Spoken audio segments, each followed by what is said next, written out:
Welcome back. Today on Dialed In DIY, we have Recycle Your Celebration 2, the On Fire finale.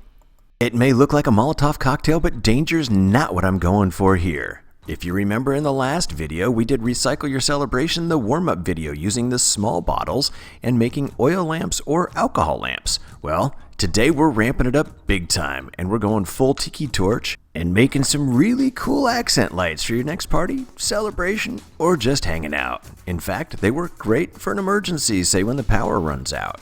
Please do keep in mind though that today's build is an outside light source only. We're going to start off by making our own wick. I'm using 100% cotton rope, and I'm cutting a piece that's just a few inches longer than the bottle itself. In the smaller version of these, you may recall that I actually took an aluminum can and took part of the side out of that to put a little bit of a wick sleeve in place. This helps to protect the bottle and to keep the wick nice and secure. We're going to do the same thing here, but a little bit bigger. Now that we're ready to prepare the wick, we want to go ahead and make sure that we get all that tape off of there, because we don't want to accidentally have that on a burning end, because that will make a mess. As you can see here, the rope wants to start unraveling immediately, so the quick solution to that is grab a piece of cotton string, wrap it around it, and tie it off, and that'll keep it from unraveling inside the bottle when we're done. You can experiment a little bit with the size of aluminum that you want to use for making your wick sleeve, but I picked one that was about 3 inches by 2 inches, and then just wrapped it like a piece of tape around the wick itself to make sure I had the right size. Test fit it in the bottle and make sure it holds everything in place. Once that's done, take it back off and start to punch some holes in the side. As you do, poke through and then push down. This will leave a sharp edge pointing up on the inside that will actually help to keep the wick in place. You can pull the wick up further, but the wick will resist pulling back down into the bottle. Just make sure those little notches are pointing up and start wrapping it back around. Once you're done, settle down inside the bottle top and bend the top part of that sleeve back a little bit. That will make sure that your sleeve doesn't accidentally get pushed down inside the bottle. You want to be really careful not to make any spills while filling your little tiki torch, and the best way to do that is to use a funnel to fill it with. If you don't have a funnel handy, you can find some kind of a small bottle like I'm using here and just cut the end off. It makes a perfect little funnel, and if you pour slowly, you can get the right angle and prevent spills.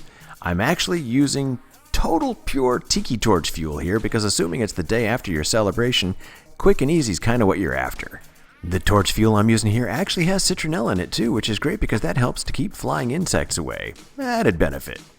Notice that I did make sure that the rest of the tape was off of this before I went ahead and put the sleeve back on the wick and put the wick down inside the bottle. Before you light it, you do want to make sure that your wick is fully soaked with the fuel, and that can actually be done a little bit better if you put more fuel in the bottle. You definitely want to leave at least a few inches at the top to make sure that you have some headroom for that wick in case the fuel expands. While you're waiting for that wick to get ready, you can actually make another option build by using the foil ring from the top of the bottle. Just pull the cap out of it, put the foil ring back on top of your bottle, and poke a hole through it. You can then put the sleeve right through that, and you've got a little bit more of a decorative look to the finish of your bottle. To help speed up the process for the wick getting completely soaked, try dripping some fuel from the top of the wick. It will soak down at the same time it's soaking up. What you end up with is actually a very effective tiki torch. Remember, just like all other tiki torches, these are meant to be used outside. If you like the idea of this project, check out the links in the description below. I've got the mini version highlighted, as well as a few more. In one of those videos, I actually made a little mini alcohol candle, which was perfect for use with my DIY fog maker. I took that candle idea, dialed it in a little bit more, and made this 3-flame alcohol burner that was really cool. I used a very unique wick in this build, which was perfect for long-term use because I've been using it with my siphon coffee maker. But if you need to heat up water, coffee, or anything else on a camping trip or backpacking trip, try out one of these little alcohol stoves. They're fantastic, and they're a lot of fun to make. Please keep safety in mind when using your tiki torches, and do come back and check from time to time to make sure the glass at the top of the bottle is not getting too hot. As long as we're on the topic of celebration, hey, why not check out a couple of my videos where I made some really loud horns out of recycled materials. As with all of my projects, I really want to encourage you to be safe out there, which is why I suggest that you do your own research and read everything that you can find about the types of fuels and materials that you're using. Be safe, have fun. Thank you for watching. Please press like and then subscribe. There will be more Dialed In DIY to come.